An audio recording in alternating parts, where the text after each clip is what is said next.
Education with Ragini.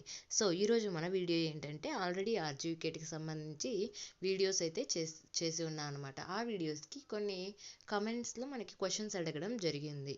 ఆ క్వశ్చన్స్కి సంబంధించి నేను ఆన్సర్స్ అయితే ఈ వీడియోలో పూర్తిగా క్లారిటీగా ఇవ్వబోతున్నానన్నమాట. అండ్ అదేవిధంగా ఇంకా ఎలాంటి వీడియోస్ కావాలన్నదైతే మీరు మన ఈ వీడియో కింద కమెంట్ చేయండి. ఆ వీడియో చేయడానికి ట్రై చేస్తానన్నమాట. అండ్ ఇంకా ఇలాంటి వీడియోస్ కోసం మన ఛానల్ అయితే సబ్స్క్రైబ్ చేసుకోండి. అండ్ ఈ వీడియో మీకు నచ్చితే లైక్ చేసి అండ్ అలాగే ఉపయోగపడేటైతే మీ ఫ్రెండ్స్కి షేర్ చేయండి అనమాట. సో ఏమాత్రం ఆలస్యం చేయకుండా let's go to the video.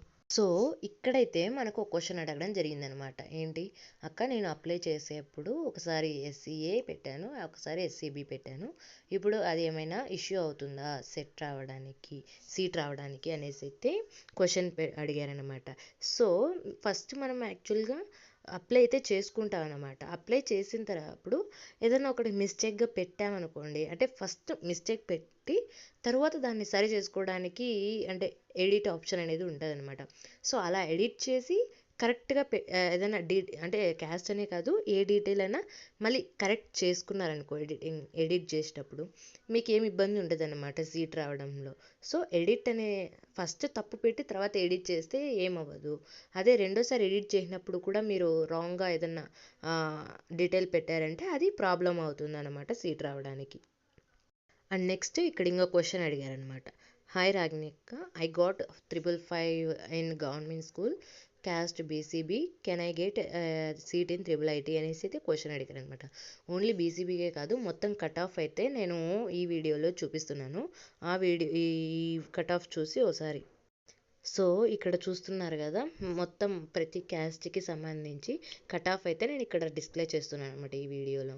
ఇక్కడ చూడండి, బీసీబీకి తనకి 555 వచ్చాయి అని అయితే మెన్షన్ చేసింది అనమాట. 555 గవర్నమెంట్ స్కూల్ కాబట్టి 24 మార్క్స్ యాడ్ చేస్తే మనకి ఎన్ని వస్తాయి, 579 అలా వస్తాయి అన్నమాట. సో ఇలా మార్క్స్ వస్తాయి అన్నమాట తనకి 24 మార్క్స్ యాడ్ చేస్తే. ఇప్పుడు అనుకోవచ్చు మనకు 579 కదా, ఇక్కడ కట్ ఆఫ్ 589 ఉన్నాయనేసి. సో మాకి యాక్చువల్గా ఈడబ్ల్యూఎస్సికి ముందు ఈ కింద ఏదైతే నేనైతే ఈడబ్ల్యూఎస్ కేటగిరీలో చేరాను అనమాట. మాకి ఇలానే ఈడబ్ల్యూఎస్ కేటగిరీలో సేమ్ ఇవే మార్క్స్కి కట్ ఆఫ్ పెట్టారనమాట, ఇంచుమించు 1-2 మార్క్స్ డిఫరెన్స్తో.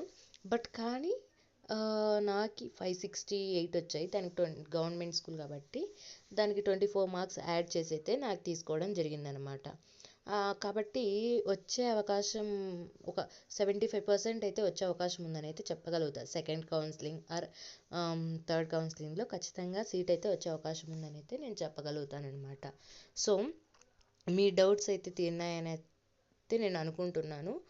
సో మీకు ఇంకా ఎలాంటి క్వశ్చన్స్కి ఆన్సర్స్ కావాలన్నా కమెంట్ బాక్స్లో కమెంట్ చేయండి. ఆ క్వశ్చన్స్కి రిప్లై ఇవ్వడానికి అయితే నేను ట్రై చేస్తాను అనమాట. అండ్ అలాగే మీకు ఇంకా ఆర్జీలో కౌన్సిలింగ్కి వెళ్ళే వాళ్ళకి ఎవరికైనా కౌన్సిలింగ్ ఏ విధంగా జరుగుతుంది ఏంటి అనే డౌట్ ఉన్నా కూడా కమెంట్ చేయండి. ఆ కౌన్సిలింగ్ అక్కడికి వెళ్ళిన తర్వాత ఎలా జరుగుతుంది, ప్రాసెస్ ఎలా ఉంటుంది అనేది కూడా చెప్పడానికి అయితే ఒక వీడియో అయితే చేస్తానన్నమాట. సో ఇంకా ఇలాంటి వీడియోస్ మన ఛానల్లో మీకు నోటిఫికేషన్లో రావాలంటే మన ఛానల్ని సబ్స్క్రైబ్ చేసుకోండి. అండ్ అలాగే మీకు ఈ వీడియో నచ్చినట్టయితే లైక్ చేసి అండ్ మీ ఫ్రెండ్స్కి ఉపయోగపడేది షేర్ చేయండి. అండ్ ఇంతవరకు వీడియో చూసినందుకు థ్యాంక్ యూ ఫర్ వాచింగ్.